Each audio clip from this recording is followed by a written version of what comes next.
So JC, even though we're doing inverted, you're not squaring up to the right. You're still, even when you catch it, bring it back down to the middle. Don't turn like you're squaring up to shoot at 45 degrees. There you go, that's much better. And work on that 90, 90, 90 we're talking about. Push it over, straight, straight, straight.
Keep that hand straight, Felix. Be a perfectionist.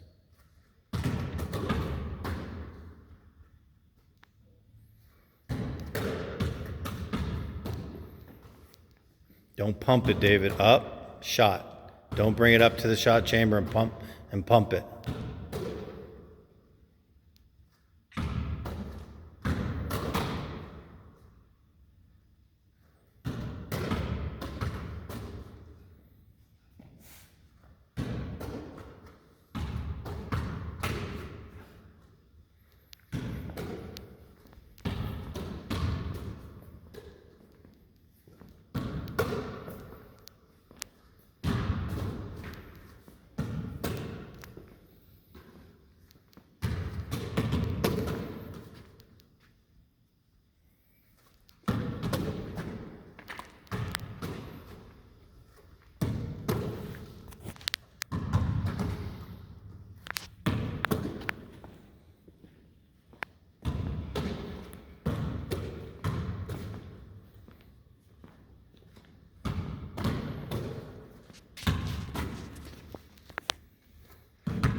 And do your best to try to keep your balance. It's a very difficult exercise.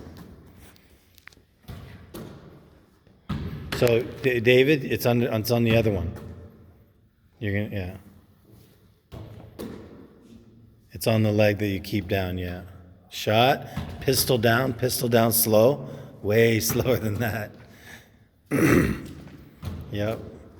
When you stand up, and you do your best to only use your legs. Keep your back straight as best as possible. It's our first time doing it. Just do the best you can. You'll get better at it as we do it. Go real slow down as best you can.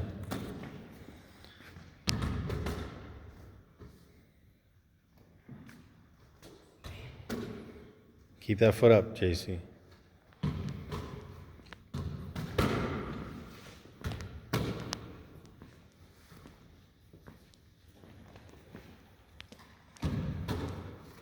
Up and down slow.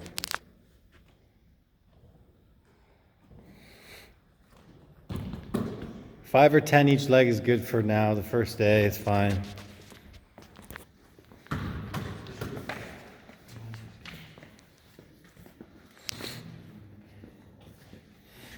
Works are good, eh? Real slow down.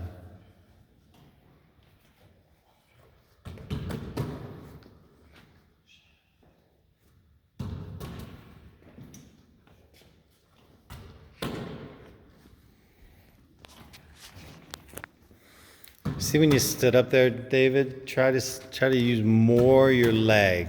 I know it's very difficult. I'm just trying to give as best instructions as I can. That's better. You see how that time you didn't crunch your shoulders forward and right? Create more imbalance. Just do the best you can. Lot of leg. Good. Good pistol down. Good.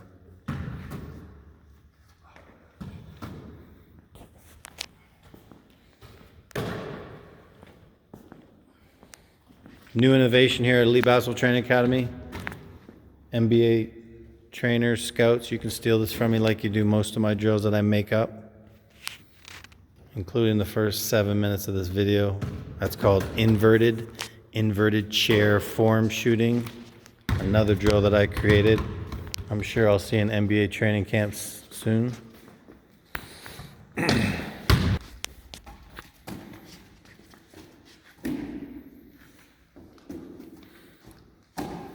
Picture perfect still. Toes straight, knees straight. Track the knees straight, hips square, shoulders square. Legs, then arms. Move your legs and arms same time. Bend, same time. Straighten, same time. Snap straight through. Today's Felix is using a 6-pound medicine ball. Same with JC's using a 6-pound medicine ball. For anywhere from 5 to 25% of their reps today. The reps will be done with a 3-pound medicine ball. Inside of the workout, we always do 10 sets of 10.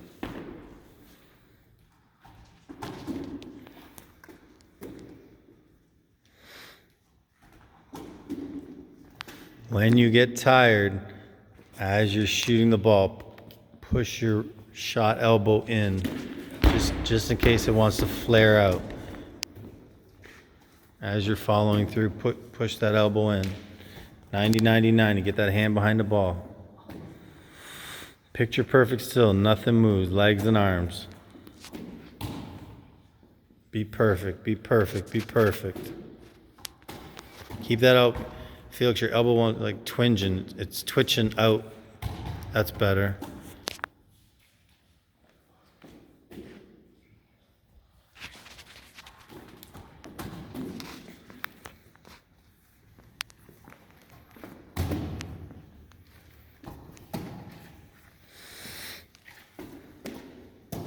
If it gets too tired, just switch to the 3-pound ball. It's no big deal.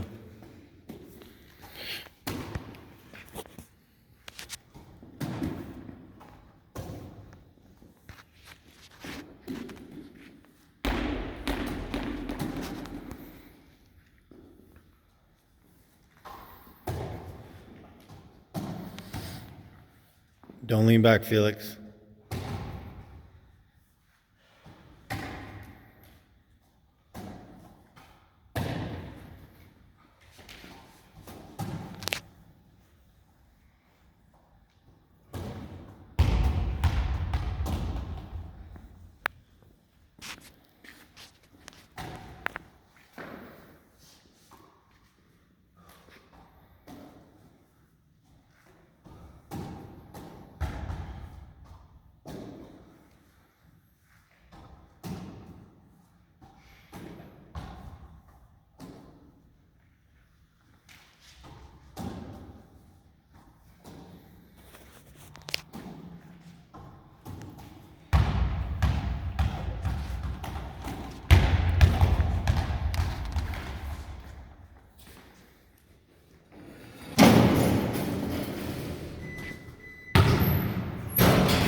When you're real close like that, JC, just stay inverted. Stay inverted.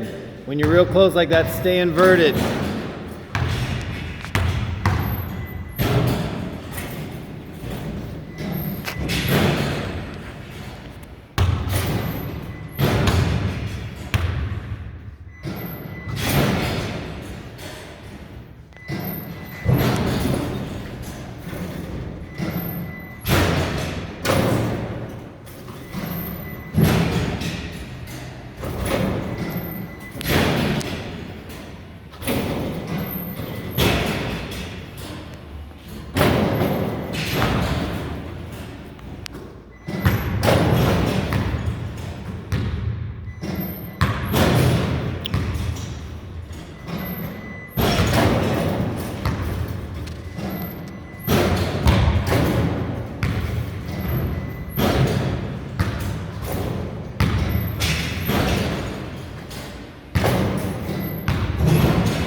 A little bit more inverted, JC, a little bit more inverted. That's a lot.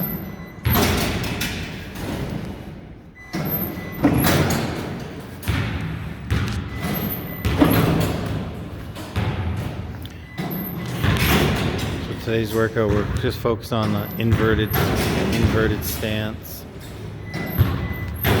It really helps the shooter focus on making sure their elbow and their hand are underneath the basketball, 90, and it helps them focus on keeping their shoulders square the entire time, no movement. I've been doing this stuff for about 20 years. I made up this about 20 years ago.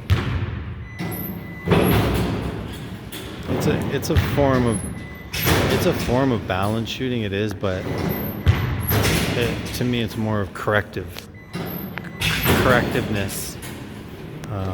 So what's the word I'm looking for?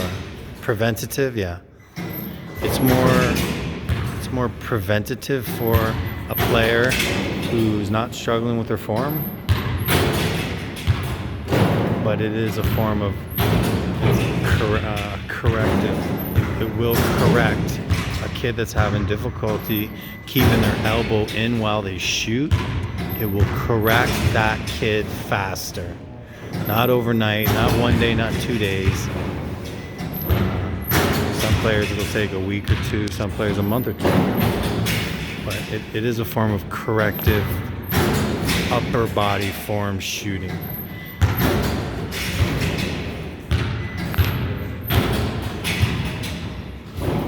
With us, the situation is we're in COVID, so we can't. The boys can't go to a nice weight room and lift weights and do all the advanced exercises with the dumbbells and the barbells and the resistance bands and things of that nature that that really, really improves their strength tremendously. Therefore, they're able to shoot. Like our strength conditioning program, when we do, it really, like Felix, it allows them to shoot 4 feet further with accuracy and range. It really does, and you could see after about 2 weeks to a month, after not being able to lift weights at a gym with all the very, very advanced techniques that they do individually based on their needs, you really see like their strength deteriorates, their strength leaves. Even though they're still doing their 1,000 push-ups a day, their 2,000 crunches a day, their 1,000 squats, right, plyometrics every other day, even though they're still doing that, you can't beat moving steel. You can't beat, the things that we do. So they lose strength. So because of that, like Felix's elbows are starting to really flare out when he got out to like deep NBA range. So now we're just trying to just do a lot of preventative and correctiveness, and stay within high school and international 3 and just rep it out with our 1,000 reps. So we just want to keep good form. We're just trying to survive COVID, really. I have thousands of drills to help correct players' deficiencies, and so we're just trying to survive COVID. It'd be ideally we would love to wake up in the morning, go to a nice weight room, and they do all their advanced exercises, and then they come in the gym and feel strong. And the end of the workout, Felix is shooting from half court with good form.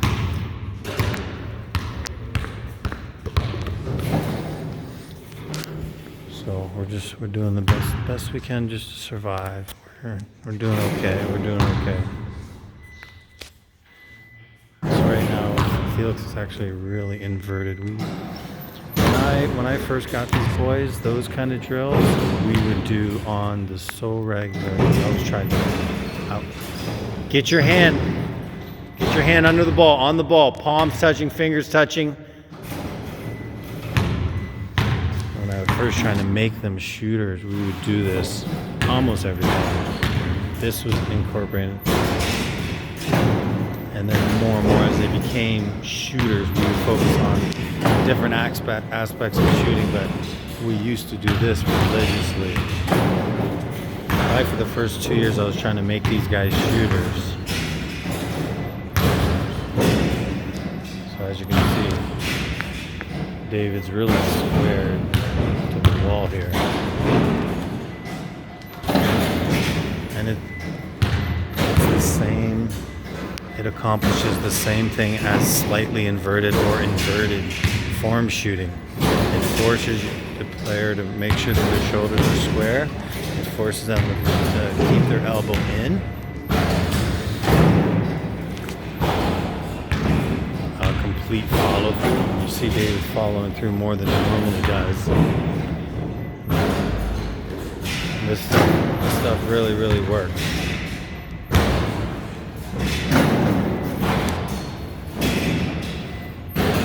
I think as a coach, sometimes, especially myself, like we shoot close to 2,000 shots a day. I just say 1,000, but that's how many we shoot straight on the shooting machine. Sometimes as a trainer, as a coach, you can get caught up so much in, okay, we have 4 hours, there's 7 kids, everybody's got to get up 1,000, right? Sometimes you start rushing, and when you rush, all of a sudden that kid's elbow's out, and another kid is, jumping to the left, right? So it's always good just to spend extra time on form shooting, even if you do it for a week and then do it once a week. It'll correct. As trainers, coach, sometimes I just gotta calm down, slow down, trust the process, trust the teaching, not be in a rush.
we've been form shooting for just about an hour now.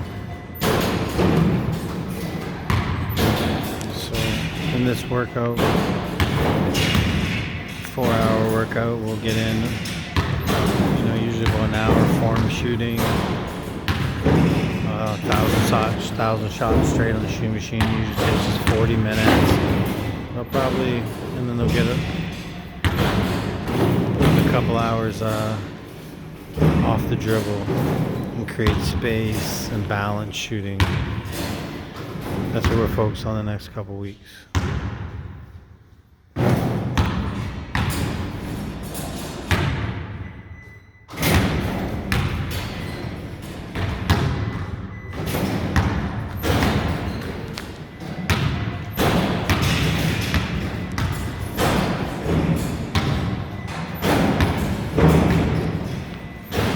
We also started doing a lot of dribble balance shooting, and moves balance shooting. Looks like I thought David was gonna start it. He's gonna still do some form shot stuff. But we've been starting to do a lot of dribble balance shooting as well. Dribble form shooting, which basically just like form shooting, you just take a dribble and make a move first. It's still working on your dribbling off, so you're shooting off the dribble because you have to pick up the ball from the ground.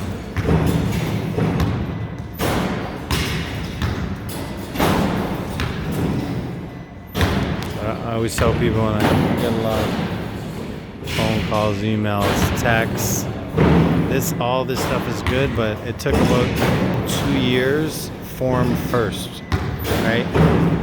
And there's I could talk for 3-4 hours on the development of proper upper body form, hand positioning on the basketball. That's the probably order that I teach it in, is number 1, hand position on the basketball, number 2, upper body form, and then we slowly try to incorporate the legs, and then eventually you gotta incorporate legs and arms.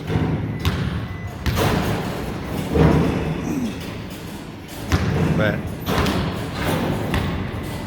sometimes I cringe when I see, you can tell people that don't understand how to teach shooting, and they go from 0 to 90. They go from, right, so the kid is doing a form shooting or a balance shooting drill, and he brings the ball up, and you can tell he can't shoot the ball. He has horrible form, right? So that's kind of like defeating the entire purpose, I think, anyway. So, but what I'm saying is, there was probably inside of a 2-year span, my first 2 years with these boys, where the focus was form. And it took a long time, especially for this young man, David. It took a long time for him to be able to keep consistent, strong, good form from distance. So we just stayed patient, stayed true to the program, and we just stayed with it.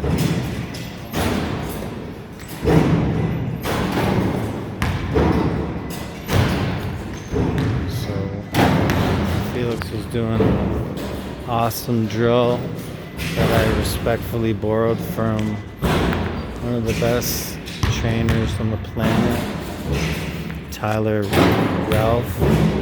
I hope I pronounced his name correctly. Tremendous basketball trainer.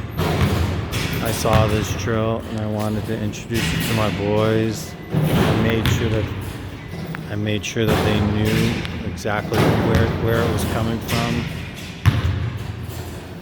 And I always give credit. The best teachers in the world are the best thieves. They steal from each other. Me personally, I just always like to give credit to whoever I respectfully borrowed the drill from. I've been doing this, I guess, 19 and a half years now. But like, honestly, almost the first 19 years, I've made up all my stuff. now I see it being done all over the world, all over the country in NBA training camps. But I'm not now because of COVID and you have extra time just at home. I've just been studying a lot of other trainers and learning from them too. Different terminology, different manners of teaching, a lot of different drills. Awesome stuff. There's so many incredible trainers around the world. I'm so impressed. One of the main things that I know, though, I would if I saw a drill and I didn't understand it, I would never teach my kids because it probably messed my kids up. And until I understand a drill inside, know why we're doing it, like every possible variable, I won't show my kids. What I've learned too is their stuff because they probably developed it, they invented it, so they understand why, so they can teach their stuff the best. It's really hard as a trainer to take somebody's stuff and use it effectively, right? Because you didn't have the vision to develop and incorporate that, so you don't have all the logistics, etc. behind it, so it's almost useless. It's better off to you just find your own niche, you just find your own angles, your own way of teaching, and you teach that to the best of your ability. That's what I believe anyway. I'm just basically admitting other people's stuff, that's their stuff. I can't teach their stuff the way they can. That's why I like my stuff. I'm always inventing drills and being innovative and things of that nature. I do draw great